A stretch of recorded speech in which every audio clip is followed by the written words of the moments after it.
The OCTA Research Group releases another tugon ng masa survey. The survey shows 31% or 3 out of every 10 Filipinos support President Bongbong Marcos, while 20% or 2 out of every 10 support the Dutertes. Only about 4% said they support the opposition. Around 29% of Filipinos are classified as independents because they do not identify with Marcos, Duterte, or the opposition. The remaining 15%, on the other hand, do not know who to support or refused to respond. The survey was conducted from March 11 to 14. Now, to further understand what the survey says, we have Dr. Guido David, ang Chief Data Scientist ng OCTA Research Group. Prof, now could you tell us more about this survey? What were the issues that were happening the time that the survey was conducted?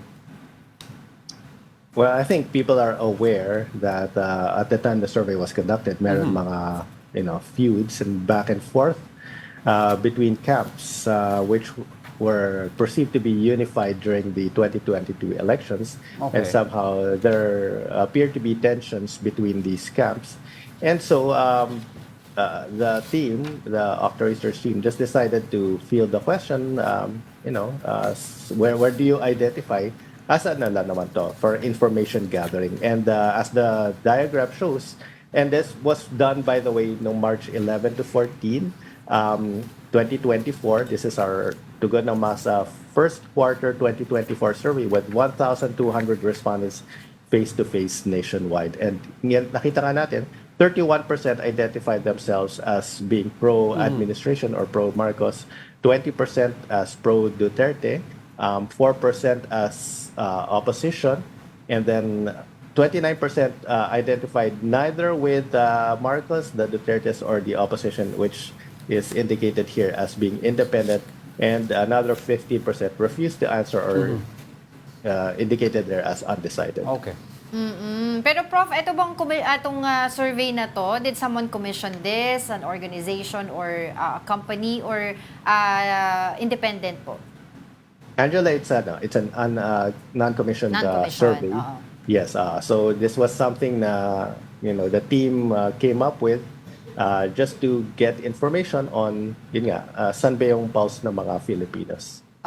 Okay. Now, Prof, let's talk about a little more about the results of the survey. It seems that Marcos has the upper hand. Now, the question is he higher in all the regions except yung baluarte ng mga Dutertes? Well, if we look at the breakdown where they have the upper hand, I mean, they seem to have the upper hand, but again, not to take anything away from the Marcos group, generally, I think Filipinos will tend to favor more the ruling group or party.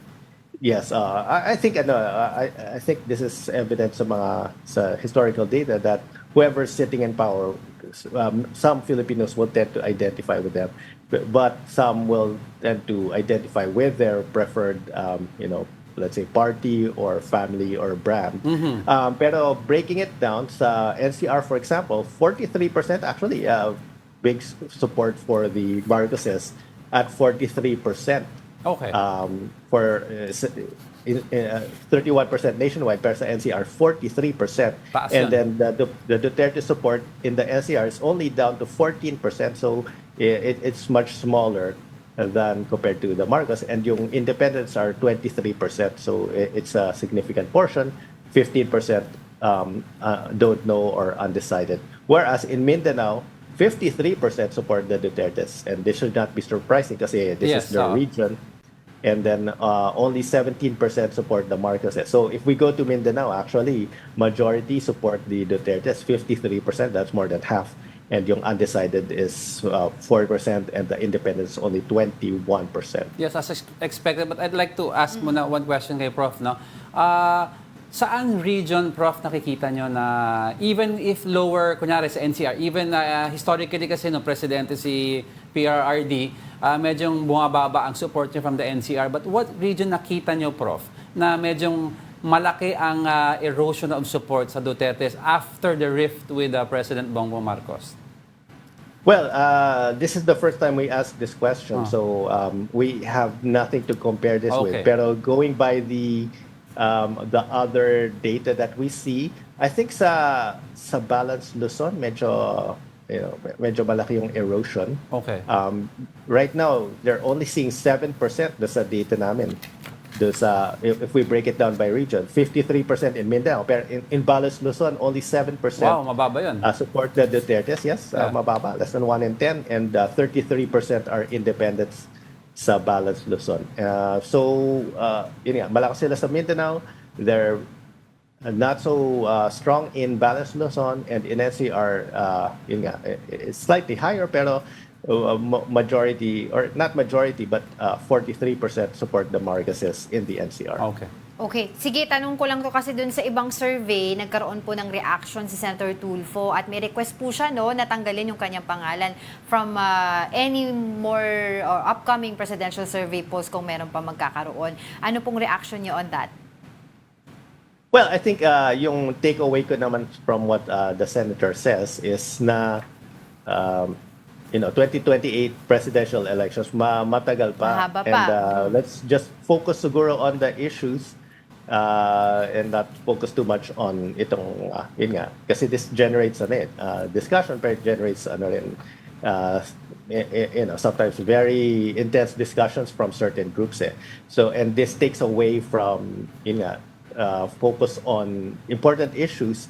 And based on surveys namin, what we showed was yung important issues are still inflation and job security, jobs, economy, health, and food security and food sources. So Right. siguro, maybe that's what the senator is saying. Now, let's focus on these things. Of course, hindi naman niya pwedeng ma-control yung mga survey companies. Oo. If a survey company wants to do this or that, meron naman freedom Right. of expression. I think he's just saying na, maybe let's not focus too much Kung on siya ang tatanungin. survey Oo. results. Yes. Pero Prof, last question na to kasi nakita nga natin doon sa mga survey, mga numbers doon, around 29% yung mga Filipinos are classified as independents o iba, ayaw pa nila ma-identify sila with Marcos or Duterte, the opposition. So, medyo malaki-laki pa rin yung mga, kumbaga sabi nga nila po, pwedeng ligawan muna ng mga partido, even the opposition. But it also shows here yung 31% ng kay Marcos and 20% kay Duterte. Does this show na itong mga Pinoy, itong survey na ito, we identify with personalities rather than the programs of government officials?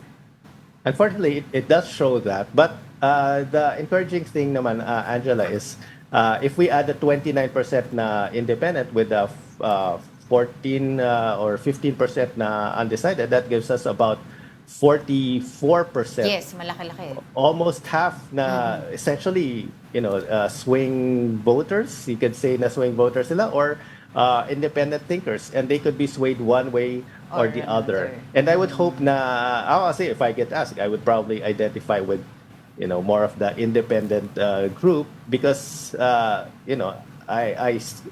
I agree with I agree with issues, and I look at issues, not Right. really the personalities. Kumbaga, personalities. yung personalities, you could agree with them some of the time and disagree with them some of the time. That's okay because we live in a democracy. So let's bring the focus back on issues. Right. Ano yung mga ginagawa nila tama, ano yung mga ginagawa nila mali.